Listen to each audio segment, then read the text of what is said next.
Сәлем достар, ең алдымен каналға жазылып, лайк басып, колокольчикті басып кетулеріңізді сұраймын. Балқия Балтабай, жүрек тыныштығы. Ақша және мен. Ақша туралы сабақтарымда үнемі айтатын әдісім бар. Әуелі ақшаға кеп тірелетін қалаудың тізімін жасаңыз. Сосын, мен мұны алу үшін не беруге дайынмын? Бұған жету үшін не істеуім керек деген сұраққа ой жүгіртіп, жауабыңызды әр қалауыңыздың тұсына жазыңыз. Судың да сұрауы бар демекші, тегін нәрсе жоқ. Мәселен, біз қайыр сұраған адамға ғана еш есепсіз қайтарымын ойламай садақа береміз. Ол сізге орнына ештеңе бере алмайды. Өйткені ол амалы қалмаған соң қайыр сұрауға мәжбүр болып отырған пенде. Бұдан түйетін ой. Егер сіз бірдеңені қаласаңыз, орнына әлдене беру керек, яки басқа нәрсе жасап, есесін қайтарасыз. Алыс-беріс заңдылығы солай. Егер қолыңызда өзіңізге қажет сомада қаражат болмаса, оның бірінші себебі сізде ақшаға байланысты нақты мақсат жоқ. Сіздің үй аламын, көлік аламын, несиемді өтеймін дегеніңіз мақсат емес, бұлардың атауы шығын. Ми оны мақсат деп қабылдамайды. Осыны есіңізге сақтап алыңыз.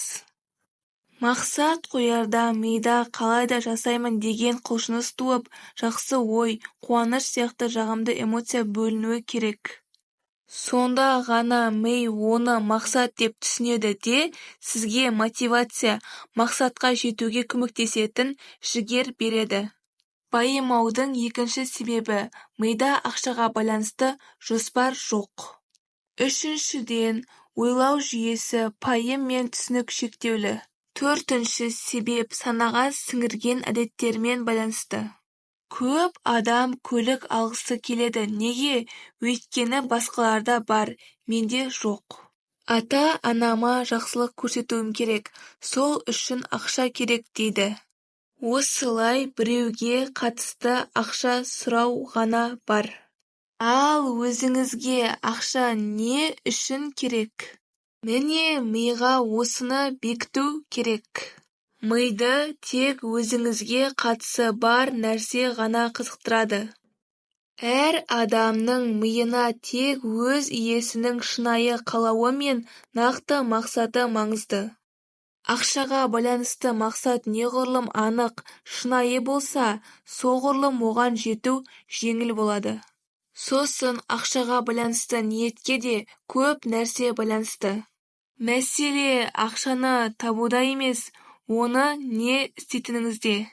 Айталық, ақшаға байланысты армандарыңыз орындалып, кенеттен байып кеттіңіз делік. Ақшаңыз бәріне жетіп тұр. Ары қарай не істейсіз? Ойыңызға не келеді? Ақшадан бөлек арманыңыз бар ма? Осы сұраққа келгенде көп адам не айтарын білмейді. Қиялы осымен шектеледі. Алланың берген үлкен нығметі мүмкіндікке, ғанибетке, мағынаға толы өмірді ақша деген көк қағазға әкеп тіреп тастадық. Бүкіл арман мақсаттың бәрін ақшамен байланыстырып қойдық. Ақшаны өзімізден де биік қойып, оған жаутаңдайтындай күйге жеттік. Ақша үшін бәріне дайынбыз. Оған тәуелді болғанымыз сонша, көңілімізге жақпайтын жұмысты істейміз, қаламаған жерге барамыз, қаламаған адаммен дос боламыз, тағы сол сияқты. Тапсырма, маған ақшасыз-ақ бақыт сыйлайтын не бар? Ақшаға байланбаған не нәрседен бақыт табамын деген сауалды жазып, астына жауабыңызды жазыңыз. Ең бастысы ақшаға қандай атау, қандай мән, қандай түсінік беруді өзіңіз шешетініңізді түсініңіз. Ақша қолдың кірі, ол жаман деп түсінуіңіз мүмкін. Болмаса, ақша бәрін шешеді, ақшам болмаса мен ешкім емеспін, деп оны соншалықты маңызды санап, өзіңіздің соның құлы, көлеңкесі іспетті болуыңыз мүмкін. Түп санада ақшаға байланысты атау белгілі бір образ бар.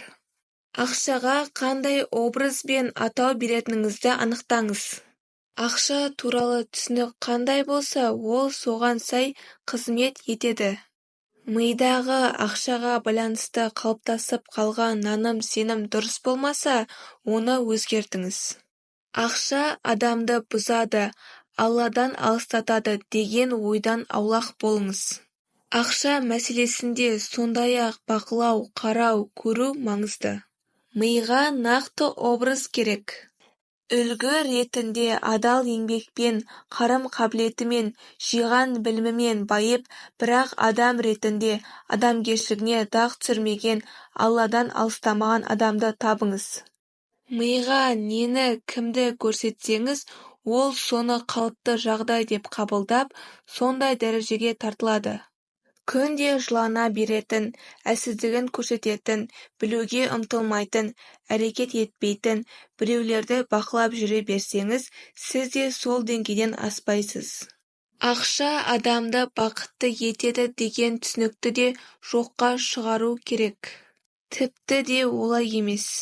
Өмірде ақшаға байланбаған нәрселер бар. Мысалы, сезім, сенім деген сияқты құндылықтар ақшаға бағынышты емес. Сабағыма қатысушыларға сұрақты көп қоямын. Оған қоса өздеріне сұрақ қоюды сұрап, көп тапсырма беремін. Психологтар мен дәрігерлер де сұрақ қою арқылы емдейді. Адам өзіне дұрыс сұрақ қоя білсе, сұраққа жауап іздеу арқылы өзін тани бастайды. Өзіңді тану, дамудың, жетілудің, баюдың, бақытқа жетудің бастауы.